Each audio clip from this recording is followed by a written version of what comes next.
Hello and welcome. My name is Matthew from kiwichess.blogspot.com, and today I'm presenting to you a game from the 2009 Queenstown Chess Classic. It is a round 9 clash between the top seeds Victor Mikhalevski and Eduardas Rozentalis. Mikhalevski is white, Rozentalis is black. First move is d4. Knight f6, c4, e6, g3. We have a Catalan with a twist. A Bogo Indian twist. Rozentalis prefers the Bogo Catalan setup. Bishop d2 was played. Knight d2 is possible as well. c5. And probably an excellent way to unbalance a position. Queen e7 and bishop e7 are more normal tries, but c5 was played. Bishop takes b4, ab4, cb4, sorry. Bishop g2. Castles. Now we reach a position where if white chooses to play knight f3, we would have a normal Bogo Indian position. Instead, Mikhalevski takes advantage of the fact that he hasn't put his knight on f3 and plays e4 immediately. So white must react quickly in the centre so he doesn't get rolled over. d6, knight e2, e5. White continues normally, castles, rook e8, a3. Liquidating the annoying pawn on b4. Knight a6, ab4, knight takes b4, queen d2. a5, securing the knight outpost on b4.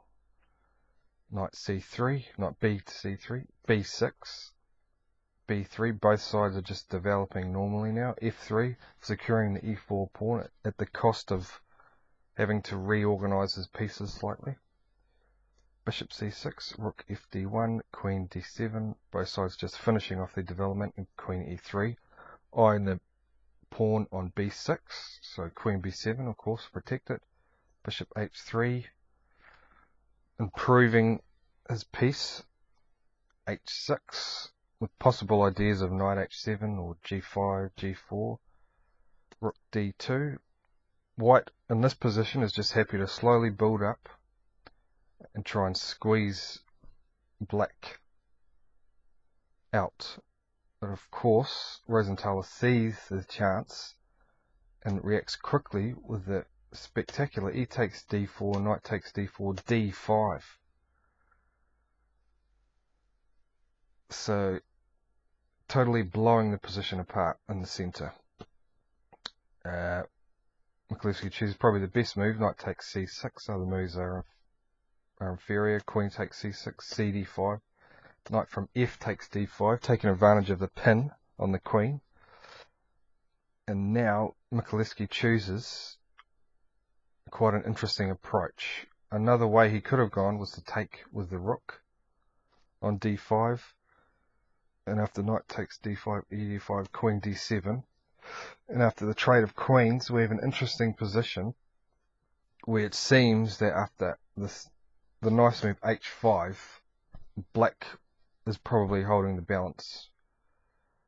Because after bishop takes h5 runs into rook c8 and the pin on the knight is devastating. So,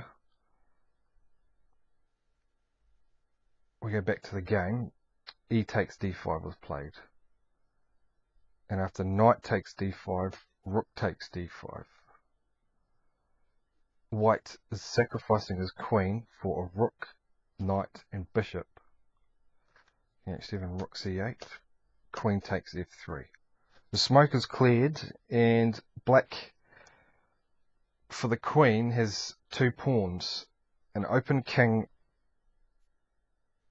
and white has the rook, knight, and bishop, which is normally stronger than a queen on its own, but positional considerations taken into account, black is probably doing just fine. Rook f1, kicking the queen out of there.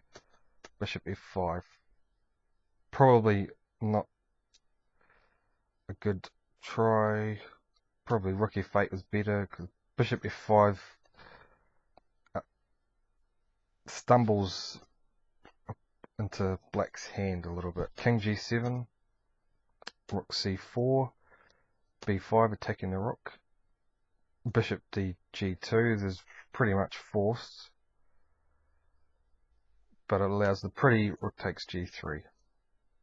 Because of course the bishop cannot take the queen because of the pin, so white just takes the rook back, and black moves to the side with check, and now takes the rook. So now both sides have passed queenside pawns, which black pushes immediately with a4. 36, bishop d5, f5, rook f3, h5. The start of an excellent plan. Black must use all of his pieces in the game to create any sort of threats. White must try and organise his pieces to coordinate, to gang up on the a pawn and then possibly on the kingside pawns. Because the queen versus the pieces is no good in defensive, with defensive tasks. King h6, knight b5, queen e7, 40, rook a3,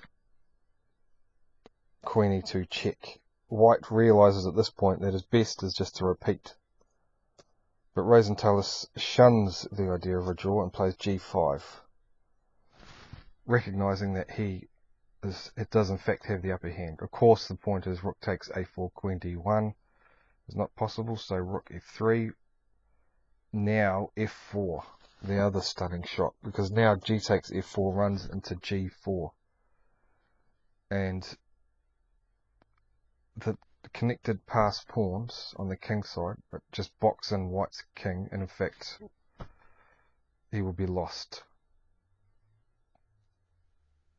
Quite an astonishing consequence. So Mikhalevski chooses the best move, knight d6, a3. Black gives up the pawn for no particularly good reason. Queen b2 was simply better, because then after some moves he has both a pawn and kingside pawns marching forward and should be in a winning position. a3, white must of course take, and then black's best is probably to repeat the position, because now g takes f4 I think is good for white. But Mikhalevski chooses to play rook a6, which is a mistake, allowing black to continue his march forward. Move 52, king e1, king g5. Black is in fact in a winning position, as strange as it may look. The pawns are just too strong. Knight e4, knight d2, f3. Every single black piece is marching forward and being used to full effect, where white's pieces just simply cannot coordinate properly. Bishop e2 check, queen e2 check, king c2, h4. Both players are now down to less than 10 minutes on the clock. Rook g6, f2. Probably not, definitely not the best move, but not a particularly bad move. But king e4 simply just leads to a win. After bishop d5, really just pawns are just too strong, and white will have to give up his rook and still face the threat of more pawns threatening to queen. So back to the game after f2, rook f6, king h2. Black is finding it increasingly difficult to make any progress. 62, rook f5, h3 is probably the last mistake, or last error, because king h3 avoids at least the forced draw that white now executes after knight e4, king g2, rook takes f2. And the game continued up to this point, but of course both sides will queen and the game ended in a draw. Extremely interesting fight. David Smoodin ended up winning the tournament, and perhaps if this game had gone either way, he may have been in joint first. But thank you for listening. Goodbye.